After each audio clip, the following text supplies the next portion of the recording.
Welcome. Now let's talk about organizing a team for youth ministry. Okay. Most of this information I've taken it from the Center for Ministry Development.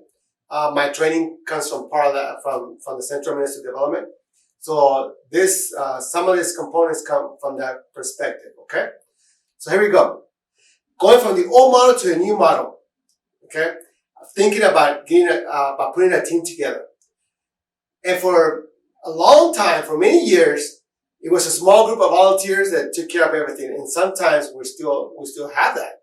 Okay. It's a small group of volunteers, 3 or sometimes 4 or 5 people take care of the whole youth ministry, component. Okay. Now, there's some times that, parishes that could afford a youth minister will hire a youth minister and expect it for one person to do everything for the young people. And I still see it sometimes. They expect that. But for us, now that you have taken Comprehensive Ministry 101, you understand that that's false. That's an old model. That we don't do that. Okay? It takes what? The entire parish to run youth ministry. Right? Remember that from Ministry 101. So, renewing the vision with Comprehensive Youth Ministry, it tells us that it's about several adults, several youth, and the different roles that each one plays in order to have a new model of comprehensive youth ministry or to build a team to make this happen. Okay? And that's what we're going to discuss. Part of the vision of youth ministry is literally to present to the youth a richness of the person of Christ, which perhaps exceeds the ability of one person, which we know that, to capture, but which might be affected by the collective ministry of many persons who make up the church. That's from Renewing the Vision. It takes the whole church. Now, let's look at something that we have seen before through the trainings. Okay? To assemble a complete group, to work together, to have the same focus. Okay? To the program and for everyone to catch the vision of what is it that we want for our young people. What is that? Discipleship and evangelization. Okay? The same vision that Jesus Christ had. Okay? And to have a quality program at the end. Okay? Here we do have the bishop, because the bishop is the one that gives us the vision of where to go, because this comes from the bishops. Okay? The assistant youth director, us. And then it goes to the priest, the parish level, the youth minister, the choir, the music, the young adults, the high school teams, the parents, the community, okay? And you see this. Now let's look at the flow chart, okay? That we have seen before from Comprehensive Youth Ministry. But we're going to look at the components from a different perspective, okay? First of all, okay? And this is where the team comes together, okay? On top of you, again, you have the priest, myself, the bishop. But the next at the parish is the coordinator of youth ministry, the blue section. Okay? That's one section that we're going to continue to discuss.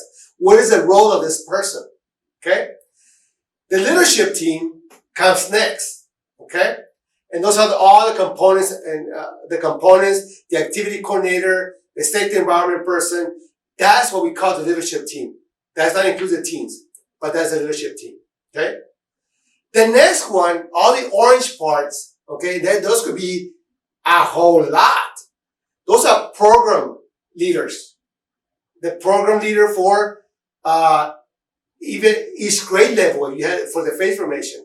The program leader for liturgy, okay? The program person that for every component of ministry goes under there. And the bigger the more ministries you do, the more little orange squares that come around.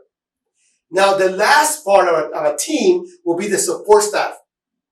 Okay? That's everybody from the whole church. Okay? All of them are supposed to become support staff.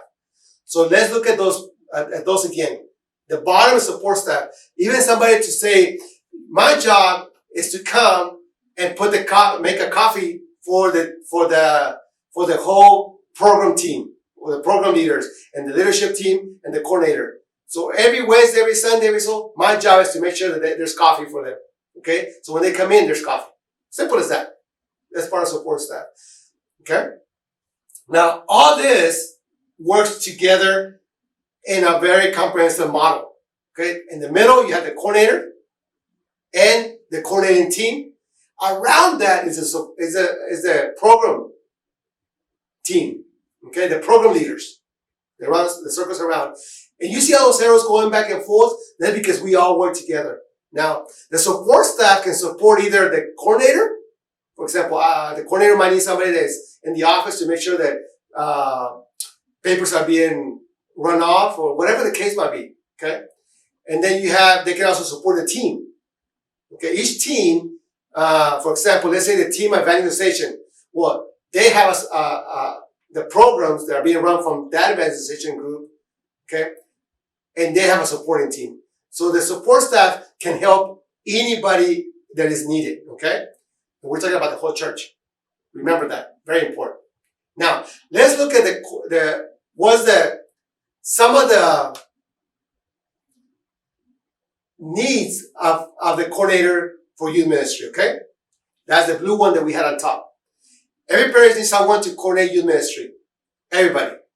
That person is the person that I have, that is on my list at the diocesan level. I call the parish contact to the diocesan youth office. Okay? That's appointed by the priest. Okay? Usually the priest has to appoint this person. Okay? It's not just like, usually coming from the graces of God, but it's appointed by the priest. And it does not have to be a paid position. It's usually a volunteer. But there's people that pay this position to make sure that all the work is done. Okay? What is it? On the job description, what is part of the job description that this person has? Is the planning. Okay? The administration. The paperwork. Developing a leadership system. Okay? Advocating for youth. Now, if you're that person, think about your job description. Nothing to do with program leaders ministry. Nothing to do with leadership team ministry. It's totally different.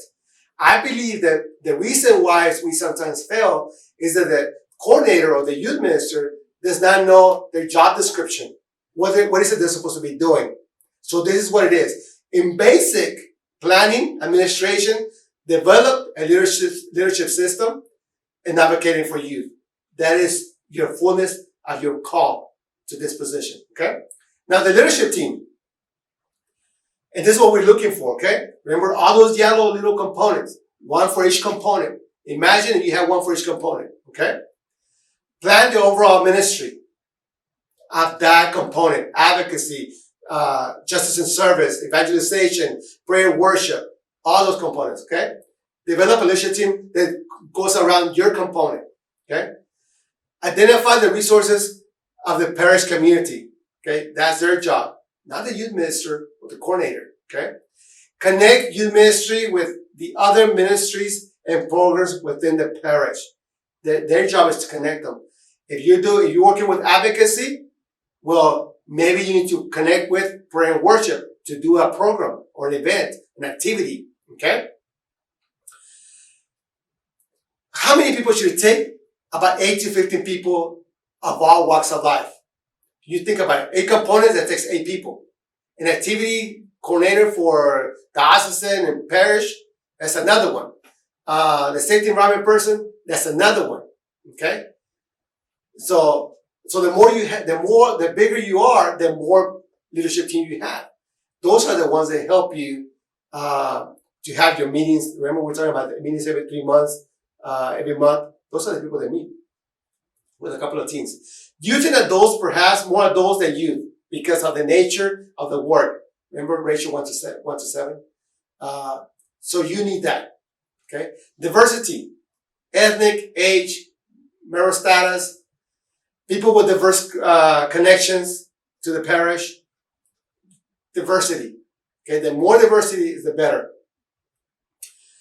Credibility. To influence the parish, people who have to be respected and credible. Look for esteemed members of the parish. Okay? So look for that to have people in leadership positions. Okay? People who enjoy and are good at long-range planning, visioning, and being and connectors within the parish. Your leaders have to go get help all the programs. Okay? For example, think about the DRE. Okay? Their job is to find teachers for every grade level. Okay? Every grade level is a program. That's what they're supposed to be looking for. Okay? The leadership team should include influential people in the parish who are good at long-range planning. Again, very important. Okay? They should be a diverse group, ethnically, ages, marital status, and etc. As we said. Now, in your parish, who are the people who could serve on the leadership team? Now, it starts with the coordinator. The coordinator looks for the first leader. Okay? Now, in the diocese, every parish should have a safe environment coordinator already. So it starts already with 2. Now, those 2 have to start looking for your first leader according to your grade that you had in Comprehensive Ministry 101. Okay? Say, we're going to focus on evangelization, advocacy, whatever component you're looking at, that's what you're going to focus in. Okay? Now, the good thing is this. One of the components is already catechesis. That leader is already the DRE. So literally, you should have 3 people already working together. Okay? And their job is to have a team and to have program and supporting staff. Okay? So each leader has all that down the line. Okay? Now, what are program leaders? What is part of their job description? What are they responsible for? Okay? Developing the plan for the specific program or event. You can have a program leader just for DCYC. Okay? That's all they do every year. They're in charge of DCYC. They're in charge of the yearly retreat. They're in charge of confirmation. They're in charge of whatever program they're in charge of. Okay? And they have their supporting staff under that for whatever program or event. They promote the program or event. It's their job to promote it. Okay? Give them the freedom to promote. And now every program leader should have their job description. Implementing the program or event. Not just promote it, but implement. They're in charge of the fullness of the whole thing. Evaluating the program or event and helping to communicate the evaluation to the leadership team, which actually will meet as a full team with the coordinator. Can you see how it goes up? Okay? What else? The size of the program team might range from 1 to 15 or more people. That's just for one program. That's why it takes the whole church. Okay? 1 to 15 programs. The program leaders should find their own supporting staff. Okay? Both youth and adults can serve as a program leader. It's most useful to pair youth with adults together. If we're taking this in order, remember that funnel? Okay? How everybody goes back to the top? That's what it's about. Program leaders should be somewhat self-directed in terms of the ability to implement a particular program. And this is very important. If a person cannot be a program leader, don't put them into a program leader. Put them in support staff. If a person, I believe, and I'll share this again, I believe in firing volunteers, okay? Or moving them to a different capability, a different job description. Because sometimes people will say, hey, I can do that, and boom, failed and burned, okay? That's why you have the leaders that will help, and the supporting staff that will help a program leader accomplish his goals, okay?